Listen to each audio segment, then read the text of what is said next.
Welcome to Viksit Bharat buildathon 2025. ఈరోజు మా project ఏంటంటే మంచినీరు ఉన్నదే తక్కువ మరియు మనం దానిని వృధా చేయకూడదు.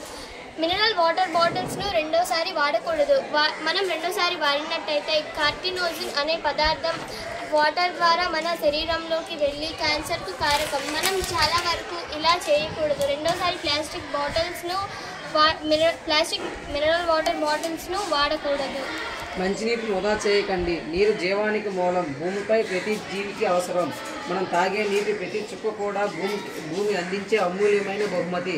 కానీ దురదృష్టవశాత్తు మనుషులు ఆ నీటిని నిర్లక్ష్యంగా వృధా చేస్తున్నారు. మనం ఇప్పుడు నీటి ఆదా చేయకపోతే రేపటి తరాలు దానికోసం వినిపించవలసి వస్తుంది. ప్రపంచంలోని మొత్తం నీటిలో తగినంత నీరు కేవలం 3% మాత్రమే ఉంది.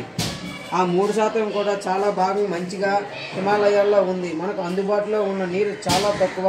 అందుకే దాన్ని జాగ్రత్తగా వినియోగించుకోవాలి. తగిన నీరు వృధా చేయడం అంటే ఆహారం